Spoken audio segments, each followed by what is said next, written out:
So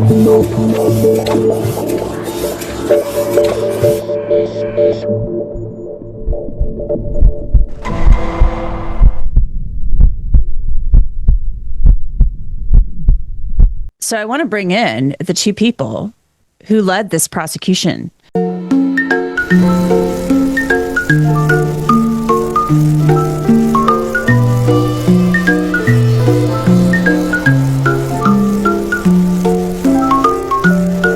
Bill Thompson is the Latah County prosecutor, and his chief deputy is Ashley Jennings.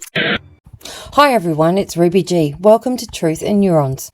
Today we're going to be finding meaning where justice fails, and I hope to provide a message of healing. You're not crazy, you're awake. If you're listening to this, chances are you're hurting, not just about one case or one injustice, but about the slow, devastating realization that the systems we were taught to trust are fundamentally broken. Maybe you've been following the Kohberger case, the Delphi case, or any number of others where the pieces don't fit and the questions don't get answered. Maybe you've watched the powerful protect the powerful while the vulnerable are sacrificed. Maybe you're wondering if you're the only one who sees it, if you're crazy for questioning what everyone else seems to accept. So let me tell you something important. You're not crazy, you're awake. And that awakening, while painful, is also profound. What you're experiencing isn't paranoia or conspiracy thinking. It's the cognitive dissonance that comes from finally seeing reality clearly after a lifetime of believing in comforting myths about justice, fairness, and institutional integrity. The pain you're feeling is real, valid, and shared by countless others who are also waking up to these truths. Today I want to speak directly to the pain, to acknowledge it, to help you understand it, and ultimately to help you find a way forward that doesn't destroy your spirit or your capacity for hope. What you're experiencing is grief, the more complex grief of losing your own foundational beliefs about how the world works. You believed that the evidence mattered, that truth would prevail, that the justice system, while imperfect, was fundamentally orientated toward fairness, that media would expose corruption rather than amplify it, that innocent people would be protected and guilty people would be held accountable. These weren't naive beliefs.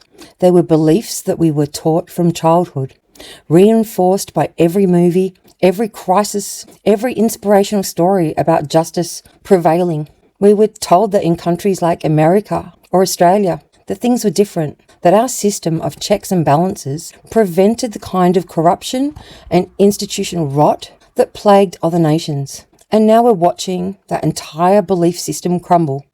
You're seeing evidence contaminated, ignored, or destroyed.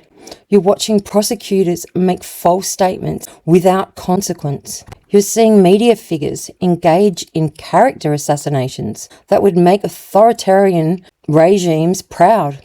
You're watching people with connections remain forever beyond scrutiny, while awkward, isolated individuals are selected for destruction. You're realizing that who you know matters infinitely more than what you did or didn't do. This grief has stages, just like any other grief. There's denial. Surely there's an explanation. Surely the system will self-correct. There's anger. How dare they? How can they get away with this? There's bargaining. Maybe if we just present enough evidence, maybe if we just make enough noise. There's desperation. Nothing matters. Why bother? The system's too corrupt to fight.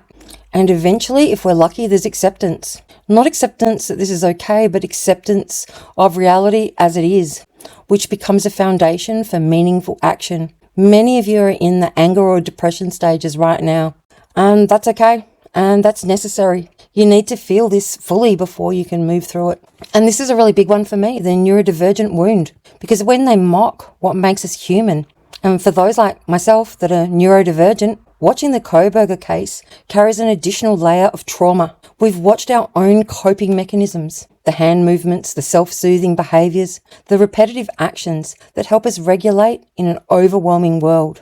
And we've seen this being presented as evidence of deviance, of guilt, or something fundamentally wrong with us. This isn't just about Koberger, it's about every neurodivergent person watching, every parent of an autistic child, every adult with ADHD. We see ourselves in those behaviors being mocked, and we internalize the message, you are not safe, your difference makes you vulnerable. If something bad happens anywhere near you, your very way of being will be used against you. The pain of this recognition goes deep. Many of us have spent our lives trying to mask, trying to appear normal, trying to suppress the very behaviors that help us function because we sensed correctly that the world punishes difference. So watching Koberger's neurodivergent traits weaponized against him confirms our worst fears. The problem is a society so uncomfortable with human diversity that it criminalizes difference. The problem is a media culture that profits from turning variation into deviance. The problem is a justice system that exploits any vulnerability it can find. Your way of being in the world is not wrong. It's not suspicious. It's not evidence of anything except that you're navigating life with a nervous system that processes differently. And anyone who weaponizes that against you or anyone else is revealing their own cruelty, not your pathology. It's not you. If you're highly sensitive, if you're empathetic, if you feel things deeply, you're probably suffering more than most right now. You're not just intellectually understanding that an injustice occurred. You're feeling Koberger's terror, his confusion, his isolation. You're imagining what it's like to be innocent and watch the world decide you're guilty. You're experiencing the helplessness of watching systems designed to protect people instead destroy them. This capacity for deep empathy is both a gift and your burden. It allows you to perceive injustice that others miss, to recognize suffering that others dismiss, to maintain your humanity in situations where others become callous. But it also means you carry the emotional weight of things that don't directly affect you, that you absorb the pain of situations you cannot control. Many empathetic people right now are experiencing what psychologists call moral injury, the psychological wound that comes from witnessing or participating in events that violate your core moral beliefs about how the world should work. Soldiers experience moral injury when they witness atrocities or are ordered to commit acts that violate their values. Medical professionals experience it when system constraints force them to provide inadequate care. And you're experiencing it watching justice fail, watching media celebrate cruelty, watching power protect itself while sacrificing the powerless. Moral injury is different from PTSD, though they can overlap. It's not just about fear or trauma. It's about the fundamental challenge to your belief in meaning, goodness, and moral order. It's the soul wound that comes from watching things happen that shouldn't be possible in a just world. If you're experiencing moral injury, you might notice loss of faith in institutions, cynicism that feels foreign to your usual outlook, difficulty trusting anyone in authority, intrusive thoughts about injustice, feeling emotionally overwhelmed when following these cases, physical symptoms like tension or exhaustion, or a sense of existential despair about humanity. These symptoms are real and valid. You're not being melodramatic. You're having a proportionate response to witnessing genuine evil and systemic corruption. I'm feeling it too. And the problem's not our sensitivity, it's the situations that we're being sensitive to. One of the most painful aspects of waking up to systemic corruption is the isolation. You look around you and many people seem oblivious, content to accept whatever narrative they're fed. They watch the same cases you do and see nothing wrong. They trust the authorities, trust the media, trust that the system works, and you start to feel crazy or alone or like you're seeing things that aren't there. But here's the truth. Different people are at different stages of awakening, and that's okay. Some people aren't ready to see what you see. Some people have psychological defenses that prevent them from seeing because the truth would be too destabilizing. Some people have been so successfully conditioned by propaganda that they genuinely cannot perceive the contradictions you find obvious. And some people see exactly what you see but don't have the courage to admit it.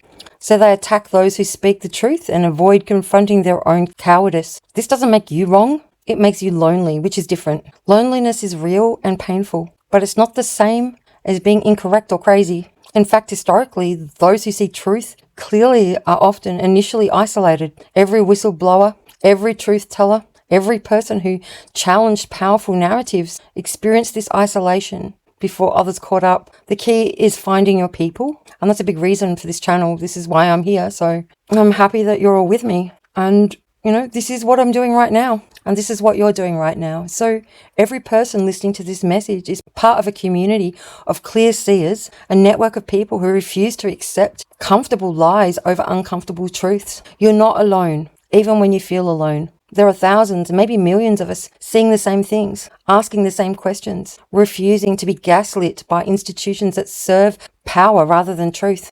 This is where the pain becomes almost unbearable. The feeling of helplessness. You see the injustice. You understand the corruption. You recognize the patterns, and you feel utterly powerless to change any of it. What's the point of seeing clearly if you can't do anything about what you see? Why bother understanding the truth if the truth doesn't matter in systems that hold actual power? These questions are important, and I don't have any easy answers. A lot of what I'm talking about today is a response to the comments in the feed. This is what I'm seeing. This is what people are talking about. So, although I don't have easy answers, I do have some thoughts that might help. First, being witness matters. Even when you can't change an outcome, refusing to look away, refusing to accept the official narrative, refusing to forget. These acts have meaning. They preserve truth for future reckoning. They create a historical record that contradicts official lies. They maintain the possibility that someday, somehow, justice might still be served, even if belatedly. Every person who sees through the Koberger case, who recognizes the corruption, who refuses to join the mob, that's one more person who knows the truth. And while that might not free him now, it matters, creates cracks in the official narrative. It prevents the complete rewriting of history that powerful institutions attempt after every injustice. Also, speaking truth, even when it seems futile, changes the people who hear it. You might think that no one's listening, that your voice doesn't matter, that you're shouting out into the void. But I promise you, there are people on the edge of waking up. People who suspect something's wrong, but haven't fully acknowledged it yet. People who need to hear someone else articulate what they're feeling before they can admit that they feel it too. Your words matter. Your analysis matters. Your refusal to be silenced matters. Not because it will immediately overturn a corrupt verdict, but because it contributes to a cultural shift, a collective awakening that happens one person at a time. Also, protecting your own humanity matters.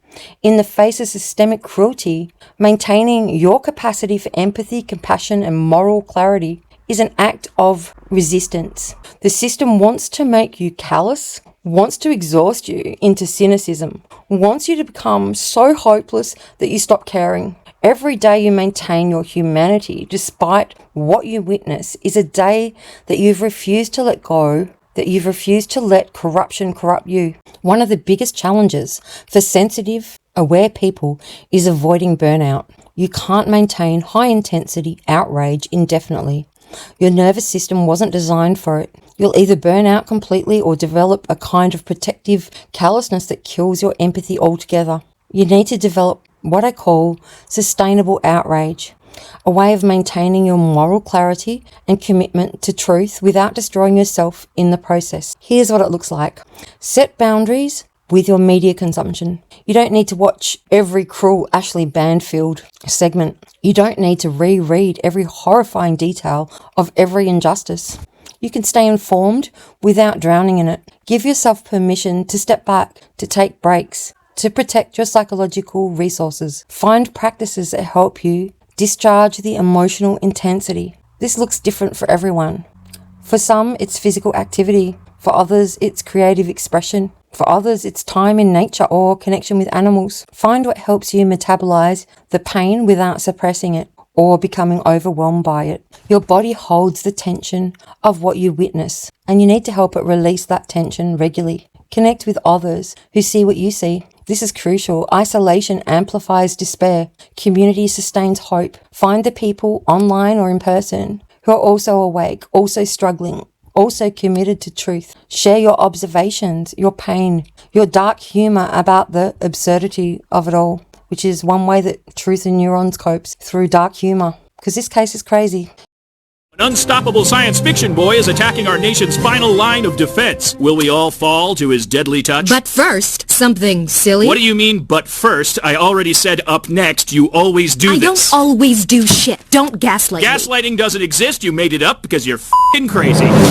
You need people who get it, who won't gaslight you, who can validate your perceptions and your feelings, maintain small acts of beauty and goodness in your own life. This isn't about ignoring injustice or pretending everything's fine. It's about remembering that corruption and cruelty aren't the only realities. There's also love, creativity, connection. Joy, wonder. You need to feed all those parts of yourself too, or the darkness will consume you entirely. Read poetry, listen to music that moves you, spend time with people who make you laugh, create something. There's a paradox I want you to sit with. You are simultaneously more powerless and more powerful than you think. You're more powerless than you think because realistically, you're not going to single-handedly overturn the verdict in the Kohberger's case. I'm not going to single-handedly overturn the verdict in the Kohberger case either. We're not going to dismantle institutional corruption. And we're not going to transform the justice system. We're not going to stop media figures from profiting off cruelty. The forces arrayed against truth and justice are enormous. They're well-funded, deeply entrenched, and perfectly willing to destroy anyone who threatens them. Accepting this powerlessness isn't defeatism, it's realism. The realism is necessary for sustainability. If you imagine that you can fix everything, you'll exhaust yourself trying and then collapse into hopelessness when you inevitably fail. But if you accept from the beginning that you're not going to win every battle, that you're not going to save everyone, that injustice will continue despite your best efforts, then you can find a way to keep going anyway. And here's where the power comes in. You're more powerful than you think because you have something that the corrupt system fears, the ability to see clearly and speak truthfully. Every corrupt system depends on lies, on gaslighting, on convincing people that what they see isn't real, that their perceptions are wrong, and that they should trust authority over their own observations. That's all for today's episode of Truth and Neurons. If you found this analysis helpful, don't forget to like and subscribe. Leave a comment below with your thoughts on the ethics of media commentary in high-profile cases. Until next time, keep thinking critically and questioning everything. Cheers, bye.